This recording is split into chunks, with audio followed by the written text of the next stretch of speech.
এই মুহূর্তে আমরা একটা প্রজেক্ট নিয়েছি হাতে, সেটা হচ্ছে একটি মঞ্চনাটক। সেটি হুমায়ুন আহমেদের একটি বিখ্যাত গল্প আছে জিন কফিল, সেই গল্পের অ্যাডাপ্টেশন করে আমরা মঞ্চের জন্য কাজ করছি। আমাদের একটি দল আছে, দলটির নাম হচ্ছে রঙ্গমঞ্চ।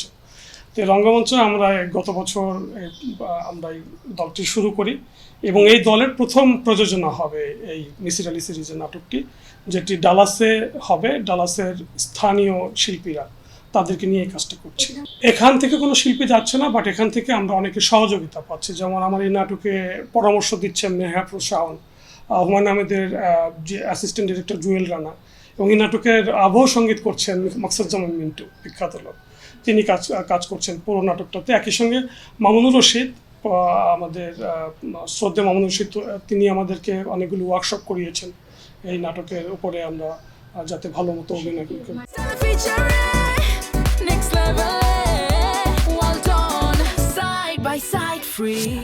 ডালাসে ওনার মৃত্যু দিবসে আমরা এই একটা ট্রিবিউট করে আমরা এই নাটকটা করবো, যেহেতু আমাদের নাটকের প্রথম নাটকটাই আমরা হুমায়ুন আহমেদকে ট্রিবিউট করতে চাই। চ্যালেঞ্জ তো আছে, কিন্তু এখন আগের মতো আর নাই। এখন আমরা তো কমিউনিকেশনের কারণে আমরা সবার সঙ্গে যোগাযোগ করতে পারি। যেমন আমি যে এই নাটকটার কথা বললাম, মঞ্চ নাটকটা, এই নাটকে কিন্তু আমার অনেক কারিগরি কাজ আমি বাংলাদেশ থেকে করাচ্ছি। আমার মিউজিক, ব্যাকগ্রাউন্ড মিউজিক করে দিচ্ছেন মাকসুদুজ্জামান মিন্টু, এটার পরামর্শ দিচ্ছেন মেহরাবুর শাওন, এটার সঙ্গে আছেন জুয়েল রানা, যিনি হুমায়ুন আহমেদের অ্যাক্টিং সবসময়ের জন্য অ্যাসিস্ট করেছে। মামুনুর রশিদ, তিনি আমাদেরকে সহায়তা করছেন। শহীদুজ্জামান সেলিম পরামর্শ দিচ্ছেন, এবং ওখানে তো আমাদের লোকাল যারা আছে। এবং একই সঙ্গে আমরা আমাদের অনেক ট্যালেন্ট ওখানে আছে, যাদেরকে নিয়ে আমরা কাজগুলো করি। তো এখন ওই যেটা বললাম যে কমিউনিকেশন অনেক সহজ হয়ে গেছে, আমরা সবসময় অনলাইনে। এমনও আছে, আমি একটা কথা বলি, যেমন আমি শকুন্তলা নাটকটা করলাম, এটা কিন্তু আমরা 6 মাস অনলাইনে রিহার্সাল করেছি। তারপর এখান থেকে শহীদুজ্জামান সেলিম, রাজি সিদ্দিকী যে আমাদেরকে নিয়ে কাজ করে ওটা আমরা মঞ্চে নিয়ে এসেছি। সো কাজ হচ্ছে এইভাবেই, এখন আর আগের মতো মিস করছে না। হ্যাঁ, আগে তো ধরেন সীমাবদ্ধ ছিল, আমাদের নিজেরাই আমরা যতটুকু করতাম। বৈশাখী মেলার সময় বাংলাদেশের বৈশাখের ভাবে যেভাবে করা যায় সেভাবে হতো।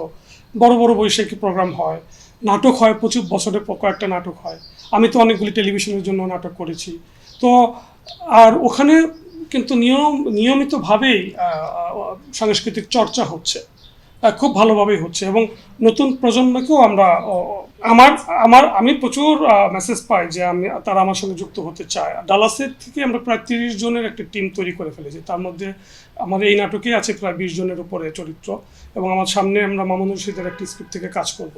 আমরা কিন্তু এই গ্রুপটি গত বছর শকুন্তলা নাটক করেছি, যেটা ডিরেকশন দিয়েছিলেন শহীদুজ্জামান সেলিম, ওটার সঙ্গে কাজ করেছিলেন রাজি সিদ্দিকী। তারা এখান থেকে যে আমাদেরকে নিয়ে কাজ করেছে। এখন আমরা কোলাবোরেট করছি, আর আমরা যেমন রিদি হকের সঙ্গে কোলাবোরেট করছি, তাদের সাথে কাজ করব। এবং বাংলাদেশে এখন অনেক নাটকের শিল্পী, কালচারাল রিলেটেড অনেকেই এখন প্রবাসী হয়েছে, তাদেরকে নিয়েই আমরা কাজগুলো করছি। একই সঙ্গে আমরা যারা আছি আগে থেকেই, যারা হয়তো ওই অর্থে বাংলাদেশে কখনো নাটক, টেলিভিশনের কাজ এগুলির সাথে জড়িত ছিলাম না, কিন্তু আমরা ওখানে যারা এই সংস্কৃতি ভালোবাসি, বাংলাদেশের কাজ নিয়ে ভালোবাসি, আমরা কাজ করছি। তো এখন আমরা মূলত কোলাবোরেট করছি ঢাকার শিল্পীদের সঙ্গে এবং আমাদের লোকাল শিল্পীদেরকে নিয়ে। আমি নাটকের বাইরে হচ্ছে আমি একজন লেখক, শখের লেখক, লেখালেখি করি। আমার অলরেডি 8টি বই প্রকাশিত হয়েছে অন্য প্রকাশ থেকে বা 21-এর বই মেলাতে। এবছর আসার কথা ছিল, কিন্তু এই মেলা যেহেতু শর্ট টাইম ছিল, তারপর যুদ্ধের কারণে আসতে পারিনি। সেই কারণে এবারে আমার বইটি আরও দেরিতে বের হবে।